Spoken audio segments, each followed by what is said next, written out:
it's going to sound really weird. I know I'm making this content for a community, but when a Black woman comes up to me and they're like, I watched your episode or I listened to your podcast, I'm like, really? Like, I'm not, like, I would love it that they are, and I'm so happy that they are. But if I'm honest with myself, I think I still feel a little bit of imposter syndrome. Yes.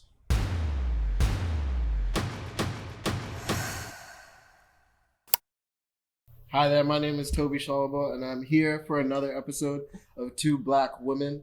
As you may have been able to tell, I'm Black, but I'm not a woman.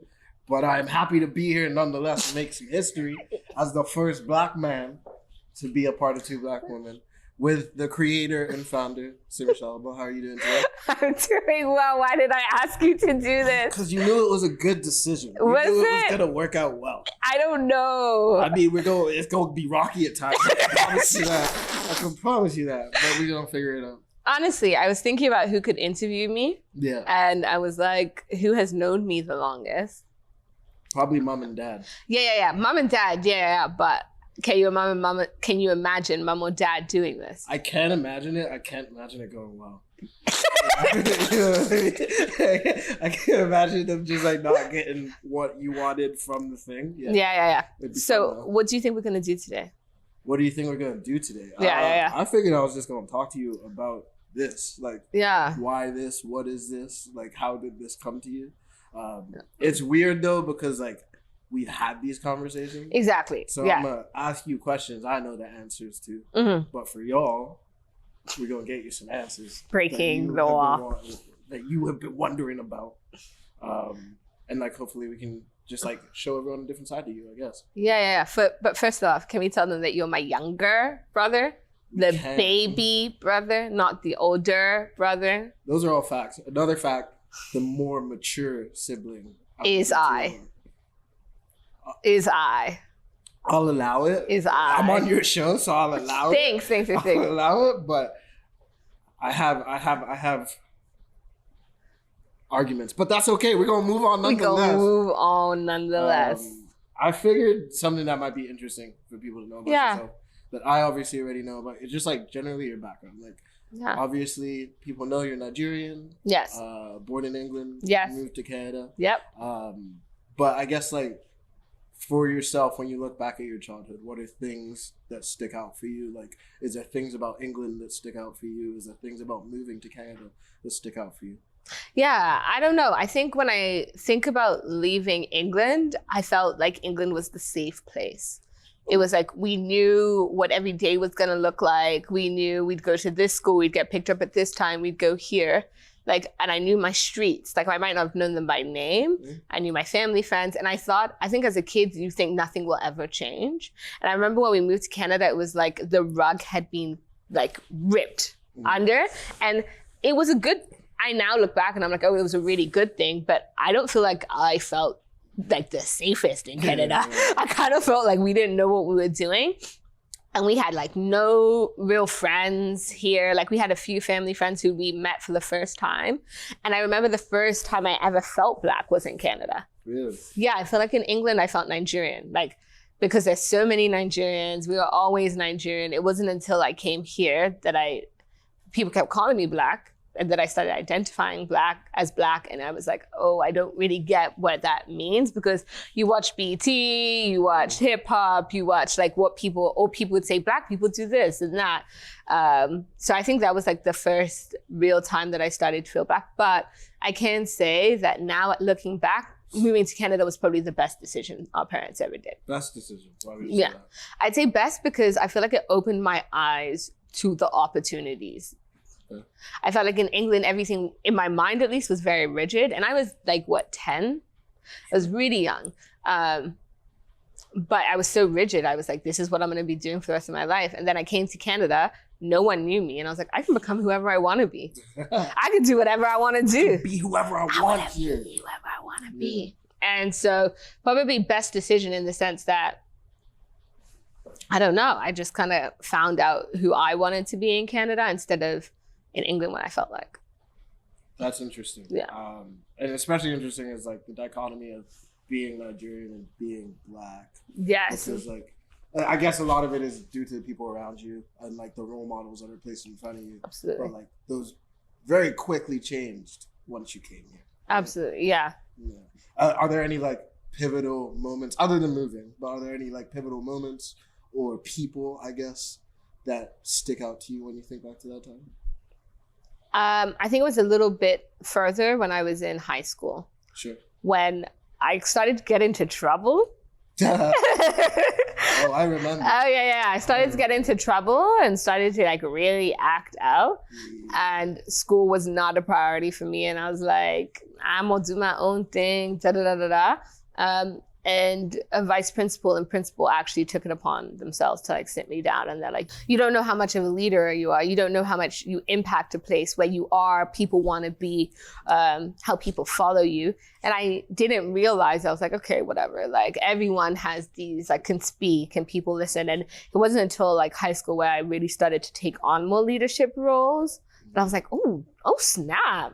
I'm really about that life. Like I got some things to say. I got this fire inside of me that allows me to make people believe in what I'm doing, and I can explain it and bring people along. And I guess in high school I also learned how to use that for good. Like I wasn't like, I can make people do what I want. Let me go like, I don't know what people do with evil power, but I felt like I was like, if I can make people inspired, if I can make people see a vision and follow it, let's make it beautiful. Let's make it big. Let's make it something we don't believe is possible within ourselves. And then when we do it, we're like, if I can do this, I can do anything.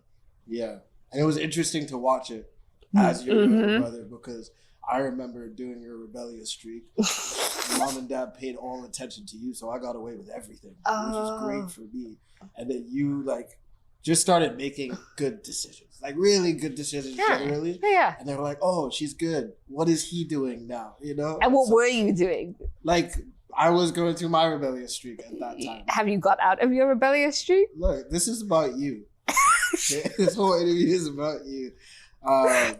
No, but I guess as you started to change the way that you were approaching things. Yeah.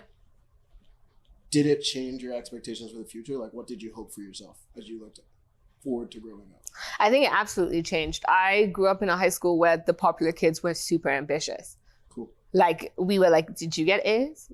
Like, if you didn't get A's, like, we were like, ooh. Like, it was really cool to be in that experience. And I think that's why it's really important. This is like going into motherhood and children, but I feel like it's really important to place your kids in areas where like succeeding is the norm. And so, but for me, I went from my rebellious stage to being a leader, which attracted all the smart kids. All my friends were super smart and brilliant. And their dreams were to be doctors and politicians and lawyers and accountants and nurses and just like all these really cool jobs. And I think it allowed me to go back to the little girl I was in England and be like, what did you want to be? And funny enough, all I wanted to do was help people. All I wanted to do was be able to advocate, use this very big mouth that I have, and very, like, ginormous. Massive, Yeah. Yeah, cool. You done? Yeah. This very big mouth that I had to just, like, speak. And if I could speak enough, and if I could project it enough to all the right people and to all the right spaces, maybe we could actually fight for a world where everyone has the opportunities to follow their dreams, no matter the limits on what people think. And that was it. I just realized that the voice that I had was super powerful. And I don't think God made a mistake when he did that. But with the voice that I have, I was like, okay, God, you can use it however you want. And I'll just do that. So I don't know, that whole turn made me believe that my voice was powerful, which ended up with me going into law and being like, I can advocate for people if I understand the law. But more than that, it was like, I made this platform because I was like, I got a big mouth. I have a lot of cool Black female friends who are doing a lot of dope things. Like, let's put our stories in this world and let's shout it out loud as far and as wide as we possibly can. And let's see if we can shake up something and change the world. Or at least one little Black girl who doesn't know where she's going or feel like she has anyone. If we can shake up her world and be like, you can actually be whatever you want to be, then that's what we gonna do. No, that's really cool because my question was going to be like, how does that principle tie into this? And that's exactly what you were just talking about. And I guess even further on that, why this? Like, why is Two Black Women something that you felt was important? Is it something that you thought you were missing growing up? Is it something that you looked at the world and you wish there was more of? Like, what was the first sort of impetus of the entire idea? I always hate to say this, but it literally was a vision from God. It was just like what our logo was. And I think at that time I was in undergrad and I looked around my space and there was just like a lot of beautiful cultures, but there wasn't a lot of Black women in my life. Okay. But then I looked back and I remembered how some of the most impactful conversations I've had, or the conversations that made me who I was with Black women. And so when I started it, I was like, I don't have enough conversations with Black women. Or at least when I envisioned it, I was like, I don't have enough. And whatever I do have, like, I love it and I want to hold on to this. And I want this to be my everyday. And so as that kind of spiraled out, I was like, okay, what can we do? And I was like, okay, let me start a podcast. And the podcast was great, but I was like, everyone always asks, and you might ask why I call it Two Black Women, so I'll keep that story till later. But I was like, how can I expand this bigger so it's like not just my story being told or my lessons being told to another Black woman, but the lessons of the Black women who have been so impactful to me. So I guess it was something that I was missing, but it became more than that. It became, I don't just want to have these conversations by myself. I want more people to be able to be a part of them. Sure. I guess this is the perfect time to ask, like, why Two Black Women? Because at one point it was one Black woman. I'm done with you. Podcast, which I thought was a little bit misrepresented. But then again, there'd be a second Black woman every now and again, and you're like, oh, okay, now there's Two Black Women. So why the name Two Black Women? So Two Black Women has two meanings. Two meanings. Okay. Yes. So it's two as in T-O, Black women. So it's me speaking to Black women, or whoever's speaking, they're speaking directly to Black women. And I know in a world where we're trying to be accepting and all of that, and I love it, why would I think conversations to Black women are so important? It's because we need them. We don't have spaces like that. We have them on Black History Month. We have them on our living room couches. We have them in our churches and that's the base, but on like mainstream media, we don't have those conversations. So I was like, I'm doing this to Black women, and a Black man can listen to it, a white woman, a white man can listen to it, but I just wanted who my intention was to be in the title. And two, the number two, so TWO, if I speak, the only reason that there's a lot of platforms that are trying to speak with multitudes of people. And of course, I would love that to happen, but I hope when people listen to Two Black Women, it feels like them and I are on the couch. Like they are there and I am there and there's two of us. And I also think the most powerful conversations can be happen when two Black people come together, because one person is there to encourage the other person when they're feeling low, and the other person's to encourage the person, and the other person cheers the other person on, and the other person. And so all you need really is two Black women to like see eye to eye, see the same vision. And so I hope as they listen to my podcast, watch this platform, they feel like they're on this couch with me and whoever else is there, and we're having a conversation with each other. So yeah, two meanings for two Black women. Two Black women. Two. All the twos. This is exciting stuff. But I mean, I do like the idea of like just pulling the other person right into it. Like the second person is you, the listener. Exactly. Like you should feel connected to this just as much as I feel connected to this. Yeah. And that's what you're going for. And so I guess the first machination was the podcast. Yes. And I guess why a podcast, and then how did things evolve from that point? It's so funny because now everyone goes, everyone has a podcast. Everyone does have a podcast. When I was there were a few people who had a podcast. You were one of the first. You did it before it was cool. Nah. I didn't do it before it was cool. It was cool before I came. But I started it because I was in law school. I didn't have much time. I was like, I have a lot to say.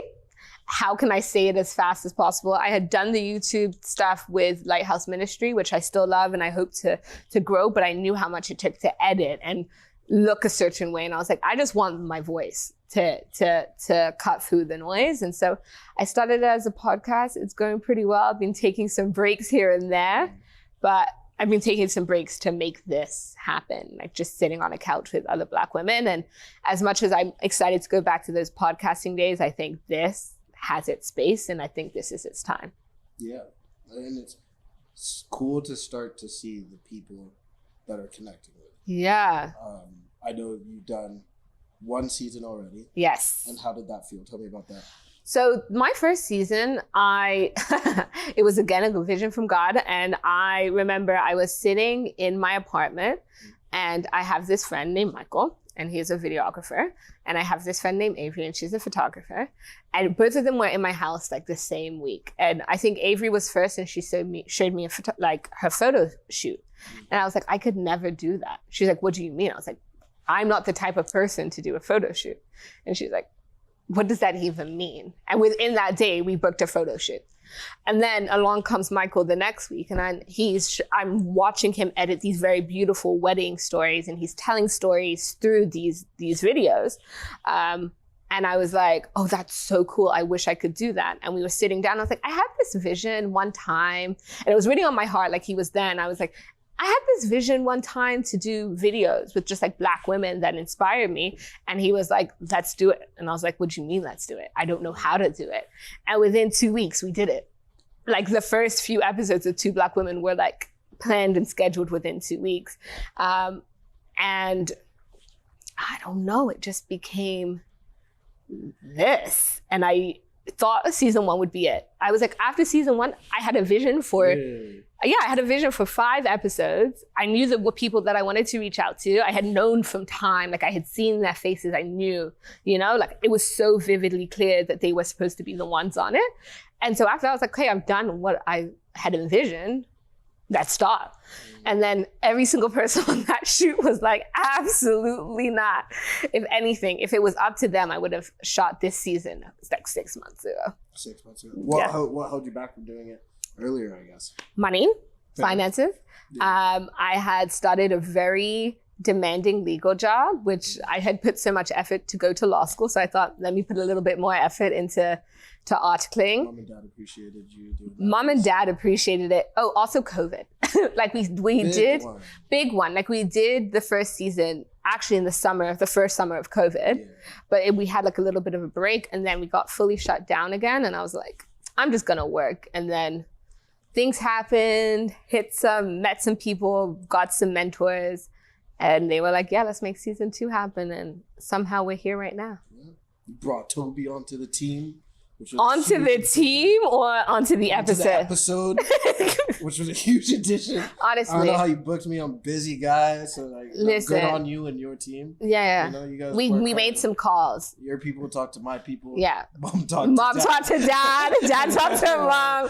And they were like, you, yeah. They're like, yeah, no, it works. Yeah. No, so I feel lucky to be here. I feel happy to be a part of the season 2. And I guess such a large part of content creation is the community that you create. Yeah. I think a lot of people that get into it forget that like you're making content only really works when you're making it for other people. Exactly. Like, you're really thinking about what are the things that your listener, your watcher, whatever maybe want to hear from you and what they get from you. And so when you think about that community, what does that look like to you? Like, do you picture as a type of person? I know you spoke about how Black women are an important part of that, but what is that community if you try and break it down to the best you can? Funny thing, I don't even think I think about that community. Really? Like in faces. It's gonna sound really weird. I know I'm making this content for a community, but when a Black woman comes up to me and they're like, I watched your episode or I listened to your podcast, I'm like, really? Yeah. Like I'm not, like I would love it that they are, and I'm so happy that they are, but if I'm honest with myself, I think I still feel a little bit of imposter syndrome. Yes. It wasn't until I met a mentor and he was like, you're a creative. And I was like, I'm not a creative. I'm just a lawyer who does like these things that sometimes appear creative, and I sometimes make these things. And he's like, no, like you're creative. Like you made a whole season. You put out this amazing content that people are talking about. You are creative. And I was like, oh snap. I guess I have some creativity in me. A little bit. I guess I have a little bit. So when I imagine, back to the question, when I imagine the community, I think the imposter syndrome, and I'm hoping that it will fade eventually, still cuts me off when I imagine like beautiful Black women in all different stages of their life, like listening and watching. I hope that they are, and I hope that they're getting something, but I haven't gone past the whole, like, I feel like I'm very logistics based. I'm like, how do we book the studio? How do I book the timing of people? How do I get the food? All of that stuff. And so when it comes to the creating it and releasing it, I'm just like, okay, well, like, here we go. Let's see what happens. And are you, I guess a lot of people, I at least I found it myself, anytime I try and do something creative, everyone starts going, oh, so are you shooting for Netflix? Are you shooting for this? Or like, I don't want to ask that question because I think that question sucks sometimes. Yeah. But I think what's even more important is the process and being in that process and enjoying it. Is it a process that you enjoy? Like, what are the things that you really enjoy about it? What are the things that are your rubs with it? I was actually talking to my team about this today. My favorite part is the in-between shoot. Like, one is done and one is getting started and everyone's just talking and there's this buzz in the room and everyone's laughing and like, that is what I love the most. Because I have a team, all of my team is like Black people, a large chunk Black women and a few Black men who are great, and I love them dearly. But I do believe that putting Black voices, Black experts in their field, Black creatives in the same place and seeing what happens is probably my favorite part. And then once the editing is done, the directing is done, everything's done, and it's a finished product, and seeing what all of our expertise together comes out to look like, I think those are my two favorite parts. One, the in-person, that's my favorite part, but the seeing it, and I feel like if I was the only one to watch it, I'd be like, okay, we're good. And then we send it out into the world, and hearing that little bit of buzz after, I think that's my third favorite part. So in order, when all of us sit together, favorite part. The second part, especially when I see the final product, because I'm like, man, I don't know how we did this. It was nothing and it became something. And then the third part, when people like are buzzing about it and it's being shared and people are loving it, I guess that's my third favorite part. So in that third part, when you release it to the world, there's always this bit in between when you shared it and when you start to get some feedback. Yeah. For you, how does that feel? Is that exciting, nervous, like once it's out there in the world? Is that a sense of relief that it's just out there? And how does that feel once you put it out? I feel like when I press the button that's like the red button that's like, it's like big red, don't push until ready. Yeah. I push it and I feel like I can't breathe for a second. Good. Yeah. Yeah, I'm like it's like and then when I push it, like the breath releases and I'm like, oh, I didn't know I was holding my breath. Cool. Yeah. Okay. And so then most of the time after I post an episode or post a podcast, I just shut my computer. And I'm like, well, that's great. We're done. We're done. And then I'll open it in a couple like hours or like the next day, and I'll be like a little bit like there'll be messages and people texting me, and I'll be like, oh, like it's out, like, and you can't take it back. Cool. No, yeah, I guess that's fair. Once it's out there, it's out there. So it's a little bit of relief. A little bit of relief. I can definitely say that. That's good. And I guess just a little bit more on that community piece. When you think about the pillars of what you're trying to build, like the values that make the most sense. Like I was watching this Dave Chappelle piece, and he was talking about his dad once told him that at the beginning, name your price for fame, and if that price tag ever gets too high, then that means that fame isn't worth it. Yeah. Is there like a set of values that you've laid out around two Black women that are like important to this thing and that you hope are always a part of this thing, and what would you say those are? Yeah, I think my price, if I could ever pick it, is first and foremost like God. Like if I ever felt like I was walking away from God, or this thing was pulling me away from God, or I wasn't making it centered around him, I feel like I would be like, yeah, the price is too high. Because it isn't even about anything other than like he is such a big part of my life. I can't imagine, I couldn't even make this content. This vision wouldn't even be possible without him. So to do it without him would be impossible. So like if somebody was like, defame your faith, or like, we don't want you to talk about God anymore, I'd be like, well, that's just like a no for me. Like it's a non-negotiable. And then the second part would be if it ever degraded any Black woman. Like if it ever was a piece, like if I ever made something that didn't empower the voices that I'm trying to uplift, then the price is way too high. Like, I don't know what two Black women will become, if we will mold into something else or we'll just keep being two Black women. But I hope that whatever I do in the future will still uplift the voices of Black women, because they're just voices that are so powerful and so beautiful. And when heard, really change communities and really change like generations. And so, yeah. I'm gonna just keep using my platforms to uplift those voices. Absolutely. Yeah, no, I think that's important, because I mean, otherwise you don't stand for something, you stand for nothing. Stand for nothing. So having some roots is, I guess, what builds really strong things at the end of the day. Solid foundation. Gotta love some roots. Gotta love some roots. Gotta love some roots. Not the movie. That's what I knew. I get that a lot, just with the name, and never mind. We'll move on. Yeah, we're moving on. You're about to do like a little comedy bit. Check me out on kidding. He's a comedian, y'all. He's a comedian. Up and coming. But if we were to focus on yourself at the middle of this thing, as a content creator, as an entrepreneur, whichever labels you like to put on it, what are things that you're learning are important for you in building this thing? Are there specific lessons that you've learned about yourself that you're like, okay, this is something I gotta do better at? Or is it something that someone said to you? What are things you're learning about yourself? Yeah. Whoa. I think the lessons that I've learned are, it's your vision. Like, even if no one else sees it, like you were given it. And so because you were given it, you got to do it. Like, it doesn't matter what anybody else says. Like, you were given the vision, you got to push it forward. And there are going to be naysayers. There are going to be people who don't believe in it, who don't understand it. And that is completely okay, because it's not their vision, it is yours. And so that's a really big lesson I'm learning, because I felt like there was a lot of people who, like, along the journey, I don't think they meant to, but they were just like, why are you doing this? Like, what is it becoming? Like, what does this even mean? And I was like, I'm really still trying to figure that out, but whatever it is, I'm gonna keep doing it. I'm gonna stick by it. And then the second thing that I think I've learned through this journey is you gotta have people around you. You gotta have people who will hype you up when you, like, I thrive off of building teams that work really cohesively together. And when you have a team that's like, we're gonna do whatever it takes to make this happen, it's the difference between success and failure.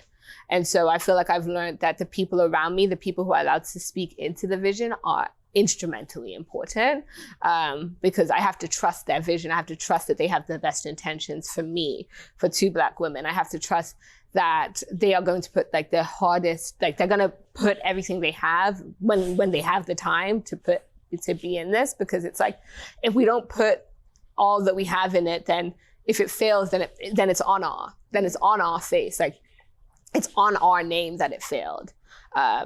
But if we did the best thing is, like, if we did all we could, if we gave all our heart to this project, if we said, like, I'm gonna give the time that I have to it, and it fails, like, at least we can say we did it well, And then the last thing is, I don't think I need excellence or perfection for myself. Anybody who requires that from me, I need to set a boundary with, because I cannot expect perfection and excellence all the time. Do I strive for it? Yes. Will I fail a bunch of times? Absolutely. But when I try for it to be, sorry, I'm gonna say that again. If I have to wait until it's excellent and perfect to even start, then I'm never going to start. I'm never going to start. And I think there's this very big beauty. And I was talking to somebody who's very big in this community, who has her name on multiple shows. And she's like, I miss the small beginnings, where it's like a small team. And it's like, we're going to make this happen because we're going to make this happen. And she was like, enjoy this because it's going to go somewhere, but you'll never have this time back. And so I'm really starting to enjoy the small beginnings. I know that was a lot, but I'm learning a lot. Also, like, have an accountant, make a budget. Yeah. schedule extra time because everything takes longer than you think it will. And just be gentle and kind to yourself and be gentle and kind to other people.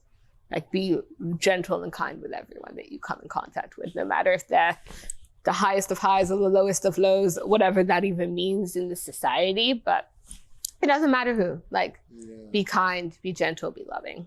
So yeah, I'm just learning all of these lessons. That's a lot of lessons. Right? And I guess one more question, and it's sort of the idea that, like, if all of this works out, what is the message you hope that people receive? What is the legacy that you hope it leaves behind? It's a big question. I don't know if you have an exact answer to it, but if you were to just sort of have a stream of consciousness as to what you hope this is and what you hope people get from it. At the end of the day. If this blows up to the way that I want it to be, that would be TV show, Netflix series, Hulu episodes of just like Black women sharing their stories. Like just continuous content of Black women being like, I'm a really dope at this, but this is my story. And it would just fall, like just be everywhere. And the only reason I want that, kind of the legacy that I want to leave behind, is that for every Black girl who has ever felt lost in this world, or felt like they don't have a place in this world, or felt like their voice wasn't important, or who had been trivialized or told to become small or to fit into a box, they'd be like, I remember that episode with, sorry, my stylist, but like, I remember that episode with Henna when she said I could wear any color I want, and she's playing on a playground. Yeah, like, look at these pants. Like, they would be like, they told me that yellow isn't my color. And they would remember the episode of Henna being like, you can wear any color you want. Nice. Or they'd remember the episode with Rennie when she's talking to them and they're like, I don't think I'll ever be able to afford anything. And they're like, no, I'm gonna set up a budget. I'm gonna make this bound. Like, and with Chantal, who's a doctor, I don't know what this episode's gonna be, but if it's not now, like coming soon. And who's like, I wanna be a doctor. Maybe like, Chantal did it, so I can do it. So like, even if in your own community, in your own bubble, there isn't anyone to speak life into you, that every single one of these episodes would be like, my Auntie Simi said I could do it.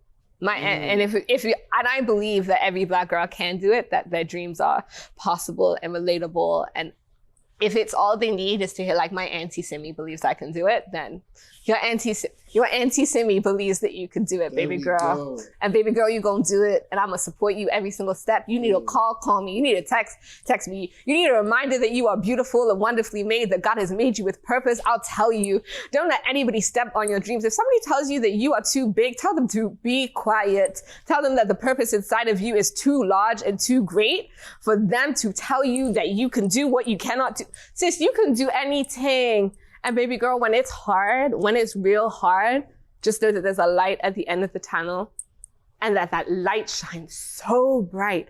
And it's because it's from God, and it's because it's from you, and that there's no one in this world who can do it quite like you. And that's all, period. And that's what I would leave behind. That was solid. That's what I would leave behind. Forever, ever. Forever, ever. Forever, ever. I must say, as someone who's watched you for my entire life, one of the things that has always been, people say about me that they're like, Tobi, you pick a thing and then you decide to just go do it. And I was like, you should see Sibby, because she's crazy with it. Like, she'll pick things that are so ridiculous, and everyone's like, yeah, but no, Simi, that's not possible. Like, there's been full times where our whole family has been like sat down. And like, no, Simi, that's not possible though. And you're like, yeah. And then like 3 weeks later, it will happen. It will happen. And then we're just like, yeah. It wasn't supposed to be possible. Like, you know what I mean? Like, we discussed this, but you did it without anyone's help, and you just you just did it. I just and, like, it's inspiring to watch. And it's cool to see this be another one of those things. So I am very proud of you. I look forward to seeing. Okay, no, it's done. No more compliments. I do look forward to seeing what this will become and where this goes, and I'm excited for you. Thanks, baby brother.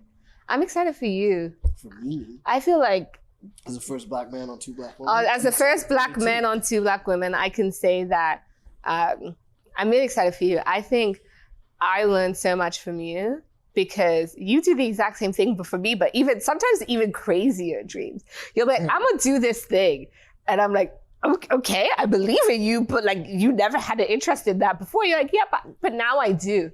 And then you do it. And if you love it, you love it. And if you don't, you don't. And I think you allow yourself to fail and succeed. And even in your succession, and people are like, you should do this. You're like, no, I completed this goal. I don't want to go farther with this. You know what I mean? And I think when I see how you do comedy and I see how you challenge yourself every single day and are willing to sacrifice like comfort for like bigger dreams, I'm like, man, I want to be like my younger brother when I grow up, you know? The more mature one. Okay, we're done. Because you pick an unbeaten path every single time. Like there's an easy route and you're like, that doesn't feed my soul. I get that. But I think it's all, at the end of the day, chasing happiness. Right. I think like so many people are chasing happiness, and I think you could just be a lawyer. Yeah, I could. Except you're like, I want more, and like that's what we're all chasing. Yeah. And yeah, I guess in my own ways, I do the same thing. And I, similar to yourself, I hope it inspires more to do more as well. So, like we always said, me and you versus the world. Hey. People gonna be inspired. People gonna be inspired. This right here in itself is inspiring. Thanks, bro. Is there anything else you would like to say to the people? To the people. I don't know if I'd have anything else to say. Do you think mom and dad are proud of us? I do think they are. Mm-hmm. I think they just like, in the pure Nigerian parent form, just like communication is not a top skill in there, you know? And like every now and again, like I think they realize that they're not saying it. Like, but I think that they realize that we're dope, you know? We're actually real dope. I actually, like, no offense to everyone else's children, but I really feel like we walk around and they're like, your kids are real dope, and then they take all credit. They take all credit. They take all credit. All credit. Even if they were like, that's a bad idea, you shouldn't do that, and then it works out, and they're like, I told them my daughter has done well. Yeah, but so much of what we have is like based off a lot of the crazy decisions. That one day you're gonna tell their stories on here, and I'm excited for that, because like those stories in themselves are like insane. And I think that's where we got it from, you know. Like even though they're now like settled and very, very cushy and happy, they were dreamers, and they said, this is the status quo and this is not. And I think that's why we have it. Like as much as they would like us to stick with the status quo, I think we have it because they are like, no, we're not going to do it. So last thing I would like to say, that was the last thing I want to say to you. But I think the last thing I'd like to say is like, I'm not perfect, and I'm not exactly sure where all of this is going to go, but I'm very excited. And I'm very excited for this community to be whatever it's going to be, grow internationally, stay nationally, whatever it does. But like at the end of the day, like my pinnacle of success will be how many Black voices can I empower and uplift to uplift other Black voices, but specifically on this platform, female voices. And I believe when we uplift Black female voices, we uplift a whole generation and a whole community. And that's all, period. I don't think it can be said much better than that. Right? Do you want to pray? We can pray. Do you want to pray though? No, this your show. You gotta leave it. Yeah, I gotta pray, but you gonna pray with me? Yeah, absolutely. Okay. Hey, dear God, we just thank you for this time. We thank you for all that you are. We thank you because we are not who we are just by accident, but you have given us purpose. I thank you for a little brother who inspires me. Lord God, I thank you for the favor that you've had on his heart, on his life. I thank you for the biggest heart that you've given him. I pray that every single thing that he does will succeed, Lord God. And I pray that your will on his life will blossom. I pray for 2 Black women. I pray that they have a community of people who just root them on. And if they don't, that this season, this episode will just make them know that there are people in this world who are rooting for them. God, take all the glory. Take all that you are, God. This is all for you. And just remind people that they are beautifully and wonderfully made in Christ. In Jesus' name I pray. Amen. I just want y'all to know that do you know it? No, I don't know it. You don't know it? To think about you loving, are you praying of No, you do it so quick every time. Thinking, loving, pray. You gonna do it?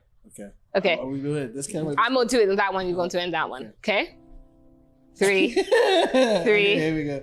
3, 2, 1. I want you to know that I am thinking about you, loving on you, and praying for you. I believe that God loves you and is going to do amazing things in your life. And that's on, period. It's a wrap. Bye, y'all. It's a wrap. I love you. Love you too.